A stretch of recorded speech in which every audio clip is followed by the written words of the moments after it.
여러분 안녕하세요. 샬롬샬롬 첫 번째 영상으로 인사하게 된 저는 김용혁 전도사입니다. 네, 샬롬샬롬이 도대체 뭔가 싶은 분들에게 먼저 소개해드리면 여러분들에게 계절에 어울릴 만한 책들을 소개하고 또 짧게나마 책의 내용을 나누는 영상이 될 것입니다. 평소 여러분들이 관심을 가질 만한 주제의 책들을 소개해드릴 예정인데 많이 기대해 주셔도 좋을 것 같습니다. 그럼 샬롬샬롬 첫 번째 본편에서 소개해드릴 책은 하재성 교수님의 우울증, 슬픔과 함께 온 하나님의 선물입니다. 봄처럼 따뜻하고 또 희망차고 생명력 있는 계절에 우울증과 관련된 책을 소개하는 것이 웬 말인가 싶으시죠? 하지만 이런 아름다운 계절인 봄에 이 아름다움을 누리지 못하고 하루하루를 그저 버티며 살아가는, 특별히 오늘의 주제처럼 우울 가운데 놓여져 있는 청춘들을 위해 이 책을 가져왔습니다. 이 책은 다양한 세대에 걸친 우울증의 유형과 또 우울증에 대한 편견과 오해에 대해 다루고 있으며 또 사단이 어떻게 우울증을 통해 우리를 힘들게 하려 하는지, 더 나아가 우울한 사람을 돌보는 사람들이 꼭 알아야 할 내용들을 자세하게 설명해 주고 있는 책입니다. 그래서 우울증을 겪고 있는 분들과 또 주변에 우울증으로 고통받고 있는 지체들에 대한 이해와 돌봄의 방법이 필요한 분들에게는 큰 도움이 되리라 생각되어 추천하게 되었습니다. 세상에 다양한 시즌이 있는 것처럼 활기찬 봄, 뜨거운 여름, 쓸쓸한 가을과 겨울이 있듯이 우리의 삶에도 똑같이 우리의 기분이나 영적으로 다양한 시즌이 있죠. 혹시 지금 그런 우울의 계절을 보내고 있는 여러분들이 있다면 이 시간을 통해 조금이나마 위로를 얻었으면 좋겠습니다. 또 봄과 같은 아름다운 계절을 보내고 있는 분들에게는 이 시간이 주변을 돌아볼 수 있게 하고 누군가에게 도움을 줄 수 있는 시간이 되었으면 좋겠습니다. 그럼 여러분은 우울증에 대해 얼마나 이해하고 있나요? 우리는 보통 우울감과 우울증을 같이 생각합니다. 그러나 우울감과 우울증은 그 차이가 있는데 이 책에서는 이를 슬픔과 우울로 구분하여 정리합니다. 슬픔 또는 우울감은 모든 사람에게 일상적으로 나타나서 충분한 시간이 지나면 회복되죠. 우울한 기분이 기능, 수면, 식욕 등 일상생활에 지장을 주지 않고 대부분 치료 없이 2주 이내에 저절로 좋아집니다. 하지만 우울증은 깊은 슬픔에다가 절망을 덧붙인 것이어서 좀처럼 위로되지 않는 슬픔이라고 저자는 이야기합니다. 고집이 세고 길들여지지 않는 슬픔이 바로 우울증이라는 것이죠. 이러한 우울증은 우울의 기분의 정도가 심각하고 2주 이상 지속되어 일상생활에 지장을 주고 저절로 낫지 않아 치료가 필요합니다.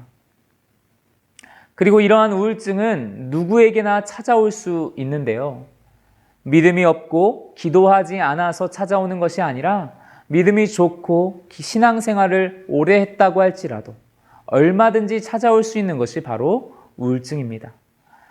우울증은 사람을 무기력하게 하고 또 몸과 영혼에 견디기 어려운 통증을 일으킵니다. 그리고 극심할 경우 죽음에까지 이르게 하는 마음의 병이죠.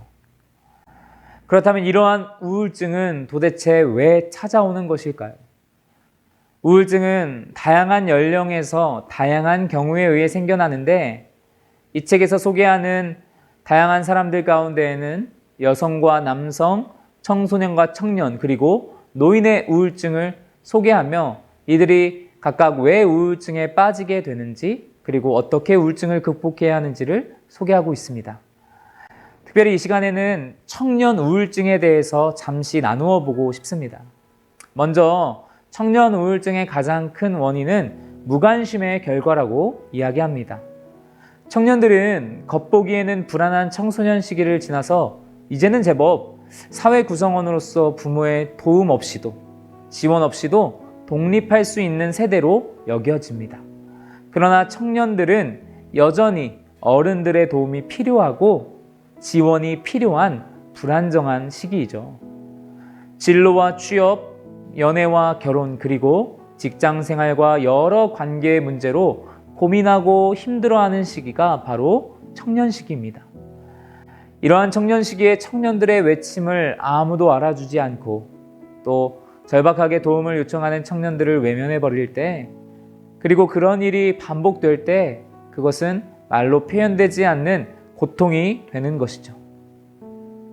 작고 따뜻한 관심만 있으면 되는데 너 얼마나 힘들었니? 너 정말 대단하다 라는 이런 어떤 공감의 말 한마디면 되는데, 그렇지 못함은 청년들을 우울하게 합니다. 또한 청년의 우울은 어렸을 때 잠복하고 있던 우울이 청년기가 되어 스멀스멀 또아리를 풀며 나타나는 경우가 많다고 합니다. 어린 시절 가족의 무관심이 청년기에도 계속되기 때문입니다. 하재성 교수님이 강의하신 내용에 보면 다음의 경우를 예로 드는데요. 어릴 때 엄마를 잃었던 청년들, 또 어릴 때 폭력과 학대에 만성적으로 노출되어 온 청년들, 방치와 유기로 정서적 공급을 전혀 받지 못한 청년들은 이 청년기의 혼란과 스트레스를 마주할 힘이 없고 또 내일을 꿈꿀 수 있는 힘조차 다 소진되었기에 우울증이 쉽게 찾아온다라고 이야기합니다. 그리고 그들의 증상은 다음과 같다라고 이야기하는데요. 가족이나 좋아하는 친구들로부터 스스로를 고립시키고 좋아하던 취미를 멀리하게 된다. 학교 수업이나 직장 일에도 제대로 집중하지 못하며 오랜 기간에 걸쳐 무기력증을 보인다. 미래에 대한 꿈이나 희망을 전혀 갖지 못하고 불안한 표정이나 행동을 자주 보인다. 아침에 침대에서 일어나는 것이 너무 힘겹고 어렵다. 잠을 제대로 잘 수 없기 때문이기도 하고 무기력하여 잠을 너무 많이 자기도 한다. 또 무언가에 중독이 될 수 있다. 특별히 우울증은 대개 상실로부터 비롯되어서 다른 것으로 그 상실을 채우고자 하기 때문에 약물, 섹스, 인터넷, 도박과 같은 중독으로 이어질 수 있다고 말합니다. 그러면 이러한 청년 우울증 도대체 어떻게 극복할 수 있을까요? 우울한 청년들은 혼자서 그 큰 고통의 우울을 벗어나기 너무나도 어렵습니다. 그래서 반드시 주변의 도움이 있어야 하는데, 그런 면에서 우울한 청년들을 돕기 위해 가장 시급한 것은 우울증에 대한 주변 사람들의 태도와 언어의 변화입니다.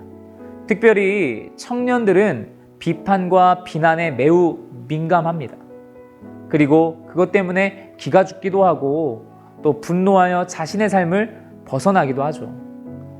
특히 교회 공동체의 많은 성도들이 우울증을 실패자의 병이나 혹은 죄인들의 병이라고 생각하는 경우가 많이 있는데, 그런 잘못된 생각들을 고치고 우울하고 힘들어하는 청년들을 우리가 조금 더 따뜻하게 격려해 주는 것이 필요하다라고 이야기합니다. 우리가 잘 아는 종교개혁자 마르틴 루터는 우울증을 조금도 부끄러운 병이 아니라고 강조하였습니다. 우울증은 게으름 때문에 생긴 병도 아니고 연약하고 의지가 없는 사람들의 병도 아닙니다. 회개할 죄가 있어서도 아닙니다. 그러므로 우리는 주변에 있는 우울한 청년들에게 자기 목소리의 표현을 격려해주고 그들의 필요에 신속하게 응답해주고 자신의 상처를 진지하게 다룰 수 있도록 도와주며 더 함께, 더 오래, 더 자주 기도할 수 있도록 우리가 격려할 수 있었으면 좋겠습니다. 우울증을 극복하기 위한 또 하나의 방법은 스스로의 작은 노력입니다. 우울한 청년들은 밝은 음악을 많이 듣고 또 영화를 감상하고 산책을 하고 또 신체 활동을 함으로 우리 몸에 엔돌핀이 돌게 해서 우리가 절망에 빠지지 않고 벗어날 수 있는 새로운 기회를 만들 수 있어야 합니다. 그리고 동성 친구들을 잘 사귀고 어울리며 결혼까지 모든 성적인 접촉은 멈추어야 합니다. 포르노에 대한 접촉을 금지해야 합니다. 그리고 무엇보다 우울한 청년들은 자신이 겪은 여러 순간들, 진학, 취업, 관계의 실패가 내 인생의 실패가 아님을 기억해야 합니다. 실패가 내 인생의 한 부분일 수는 있습니다. 그러나 그 실패가 내 인생의 전부가 될 수는 없죠. 왜냐하면 실패와 상관없이 보배로운 저와 여러분의 인생은 계속되기 때문입니다. 오히려 실패의 쓴 잔을 맛본 사람이야말로 자신에게 주어진 낮고 작은 기회까지도 소중하게 여기고 온 힘을 다해 살 수 있는 사람이 되는 것이죠. 그들이야말로 한 번의 인생을 더욱 소중하고 아름답게 살아갈 수 있는 것입니다. 하나님은 결코 저와 여러분의 인생을 실패작으로 만드시지 않으셨습니다. 하지만 때론 실패의 쓴 잔을 우리에게 허락하시죠. 우리가 하나님의 깊은 이유를 다 알 수는 없지만 실패에 대한 우리의 경험의 과정이나 결과로 보면 그분의 뜻을 조금은 알 수가 있다는 것입니다. 우리는 실패와 거절의 아픔을 통해 뼈대가 굵어집니다. 그리고 실패의 낮은 자리에서 분명히 하나님과 더욱 가까워질 수 있을 것입니다. 사실 그 거절과 아픔은 이미 하나님의 아들이신 예수님께서 걸어가신 길입니다. 예수님은 그렇게 하지 않으실 수 있었지만 그 아픔과 좌절을 스스로 선택하셨죠. 우리의 삶에 갑작스러운 기적이 일어나지 않는다고 해서 우리 인생이 실패한 것은 아닙니다. 오히려 그 길은 십자가와 가까운 길이며 하나님의 특별한 관심이 더 집중되는 길입니다. 그러므로 우리는 실패 앞에서 인내하며 집중하고 다시 도전할 필요가 있습니다. 몇 번을 실패해도 그게 인생의 끝이 아니라는 것이 여러분들에게 가장 큰 재산이 될 것입니다. 하늘의 하나님은 우리의 인자하신 아버지로서 우리의 실패에 대해 책망하지 않으십니다. 오히려 그 힘든 실패를 통해 당신과 인격적으로 더 친밀해지고 가까워지기를 하나님은 기대하십니다. 자격이 없거나 무가치해서가 아니라 하나님의 더 세밀하고 정확한 목적과 계획이 있음을 알게 해주십니다. 그러므로 다른 친구들과 비교하거나 또 주변 사람들의 기대에 몰입하지 말고 지금 나에게 열어주시는 작은 일들을 결코 하찮게 여기지 말고 성실하게 주어진 오늘을 살아갈 수 있기를 바랍니다. 하나님께서 주신 마음의 소원을 소중하게 여기며 인생의 책장을 넘길 수 있기를 바랍니다. 그러면 하나님은 반드시 당신의 발을 사슴과 같이 높은 곳에 다니게 하실 것입니다. 모두가 다 떠나버리고 나 혼자 처량히 남아 있어도 여기 남아있는 젊은 나는 무엇과도 바꿀 수 없는 하나님의 특별한 자녀라는 사실을 반드시 기억할 수 있기를 바랍니다. 끝으로 말씀을 나누고 싶은데요.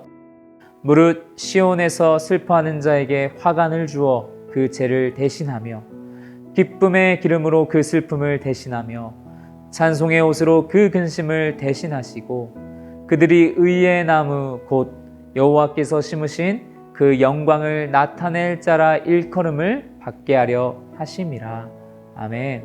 이 말씀을 기억하시면서 나의 모든 슬픔과 근심을 거두어 주시고 기쁨의 이유가 되신 주님과 함께 이 어렵고 힘든 시기를 잘 이겨내고 끝까지 아름다운 인생을 살아가는 우리 청년들이 되기를 축복합니다. 감사합니다.